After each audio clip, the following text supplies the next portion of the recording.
Coming up this morning, a major storm on the west coast brings mudslides and floods to areas. After soggy weather caused a mudslide, a Perry County road is back open for now. And Eastern Kentucky students get the opportunity to connect with students from New York City.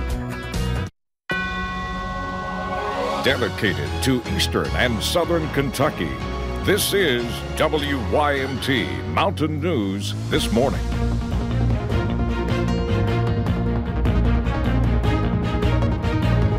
Good morning. It is 6 o'clock on Friday, February the 15th. I'm Will Puckett. Thank you for watching Mountain News This Morning. Well, if you head outside this morning, you can leave the coat to your side because you'll need it this afternoon, but it's relatively warm this morning. Let's head on over to Brandon in the Weather Center. He'll give you a better breakdown. Brandon, it is a severe weather alert day, but we want to give people a heads up for what's going to be going on tomorrow morning, not this morning. Exactly. Late tonight, too. So if you have any travel plans for late this evening, early tomorrow morning, be careful and try to stay at home if you can, because we're going to see the possibility of some very wintry precipitation as we head into the nighttime hours tonight. Let's go to Pikeville first this morning. Pikeville Medical Center overlooking the beautiful city there, and we see clear conditions for the most part this morning. Maybe a stray shower or two. We come back to the satellite and radar composite loop for the last 6 hours, and you see a little bit of green trying to show up there, but as Will mentioned earlier, maybe some mist, a light shower possible. Temperatures very mild this morning. Why is it 46? Everybody in the 50s, but those temperatures are going to start to drop as that cold front to the west approaches. So iced coffee as you head out the door this morning, but again, you'll probably have to go up a little bit as we go through the daytime hours. The winds are already cranking, so we're going to see those wind chills be a factor, especially as we go deeper into the day. I'll have the rest of the forecast and tell you what we're expecting tonight coming up in a few minutes. All righty, Brennan, we'll check back in with you. Well, the West Coast is getting walloped by some vicious weather. More than 30 million people are under threat from the storms, and it could be a few days before things ease up. Tens of millions of people are under flood or flash flood watches from California to Arizona. And for some, the situation is life-threatening. A CAL FIRE helicopter team rescued a couple who were trapped by floodwaters near Palm Springs, while one woman in Placer County is recovering after a large tree came crashing down on her vehicle. Another major hazard for some, mudslides. It sounded like a fire, like I don't know, it was like a lot of wind, a lot of it sounded like a tornado kind of, but then I thought it was an earthquake. Now, California is in the middle of a Pineapple Express, which is when a series of storms starts in the Hawaiian Islands and gathers significant moisture from the Pacific Ocean before slamming the West Coast. Some evacuations have been ordered, and officials say those who are staying put need to exercise caution. Well, back here at home in Perry County, North Main Street is now back open in Hazard, barring another slide. Earlier this week, a mudslide took out power lines and blocked lanes of traffic. Workers removed most of the mud that slid onto the road, but plan to continue removing more material from the hill to keep it from happening again. Now, a break from the rain has not stopped the water from rising in Pulaski County. The high water on Lake Cumberland is creating a problem for marinas. Meteorologist Chris Johnson talked to one manager who says keeping the water at bay is a losing battle. It's bad. We don't know how high it's going to go. And water levels continue to rise around a foot each day. This is Joe Sharp, the Burnside Marina manager. His number one issue, fighting against the rising water levels while keeping the boats in place. A lot of water over a lot of landfall. You got 151 miles of water here that's jumping a foot overnight. That's big water, sir. Big water. To give you a sense on just how deep this water is, we're currently floating on what should be the parking lot. As of right now, we're floating 6 to 8 feet above the blacktop. And it just gets worse. 20 feet below this light pole is a parking spot. Normally a big horseshoe-shaped blacktop area that you can turn a boat around in and, of course, back them in. And, you know, with the water situation the way it is, it's tough. This is what the parking lot normally looks like. And because of the high water, workers here have to adjust and expand a walkway to make it more accessible. The question is, will they continue to adjust? There's more rain in the forecast, and it's coming this way. It just depends on what the good Lord gives us. That's what it amounts to. We'll make the best of it. I'm Chris Johnson, WYMT Mountain News. Now at 4 o'clock yesterday afternoon, the lake elevation had reached 735 feet. That is 32 feet higher than the historical median for mid-February. Well, in other news this morning, next week we could learn the trial date for a man charged in a Perry County murder. In August, police say Harold Hayes killed Terry Stidham. The shooting happened on Elm Shoal Branch in the Combs community. Hayes faces murder and tampering with physical evidence charges. A hearing is scheduled for next Thursday. Well, yesterday, students at Floyd Central High School got out of their comfort zone and talked to students from the Bronx in New York City.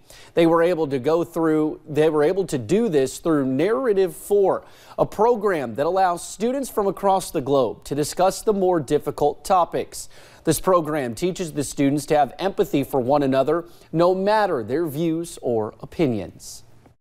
All the differences that we see in each other, I think it's really important to see that we're not all that different, and we have a lot of the same ideas and views and hopes and dreams and all that. Now, students from Allen Central Middle School also talked to other students from Tampico, Mexico. Well, teachers in Denver are back in classrooms. Their strike over after 3 days. The teachers union reached a deal with school officials that replaces bonuses with base salary increases ranging from 7 to 11%. The tentative agreement also guarantees cost of living increases and does away with 5-figure bonuses for school administrators. Union and school officials reached the deal with help from a federal mediator after 15 months of negotiating. It still must be ratified by union members. Some say making a marriage work these days is harder than ever, and most cannot imagine being with the same person for years, much less decades. WYMT's Connor James introduces us to a Hazard couple who are celebrating their 70th Valentine's Day together since they said, "I do." To know the secret, we first have to know the two people that live here, Faye and George Anderson, who've been nestled away in this cozy home in Hazard for more than 60 years. But their story doesn't start here. It starts more than 70 years ago at a small little drugstore.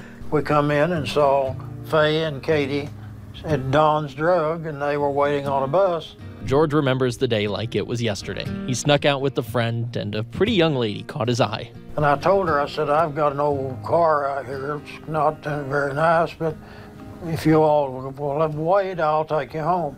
Was it fate that the bus hadn't come yet? She thinks so.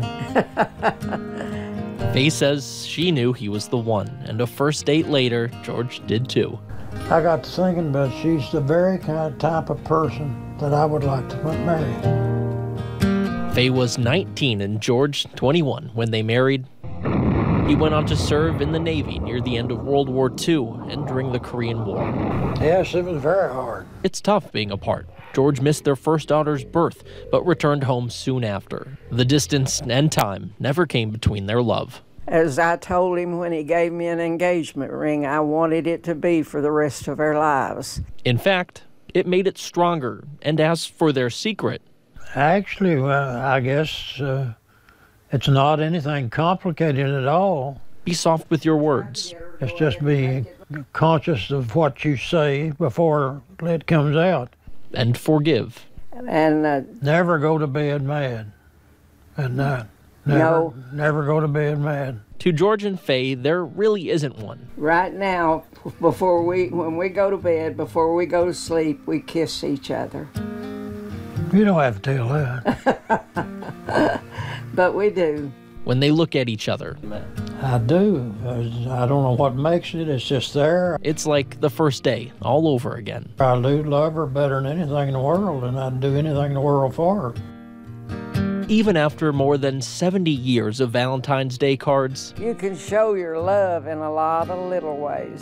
You'll find one addressed to George sitting on the table. He's always been that way, thoughtful, caring, and loving. And another for Faye.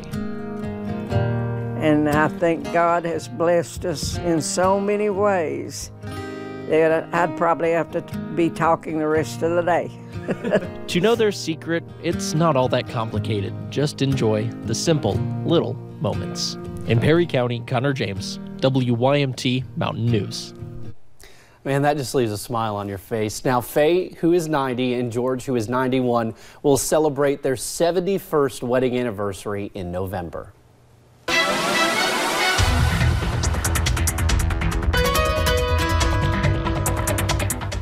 Steph and I have always tried to live by those words, never go to bed mad, and always kiss each other good night. Let's take a look at the region this morning, and we see at the hazard cam, not a whole lot going on just yet here at 610. We're going to continue to scan the clear skies for now, but again, those rain chances will pick up as that cold front approaches later today. Not a whole lot of action, a couple of spotty showers out there this morning, Harlan County and up toward Moorhead. Temperatures very mild to start the day here, 46 in Wise, everyone else in the 50s, but it's not going to last. Look at all this wind cranking across the region. That's going to create some wind chills, especially later in the day as those temperatures start to drop. If we've already reached our high, it's going to slide from here. The average high for this time of the year, 48 degrees. Will? All righty, Brandon, thank you. Well, thank you for joining us on Mountain News this morning. More news is on the way. An Eastern Kentucky couple will soon be featured on an upcoming episode of The Voice. And not just chocolate and flowers. Some people in Perry County got singing telegrams for Valentine's Day.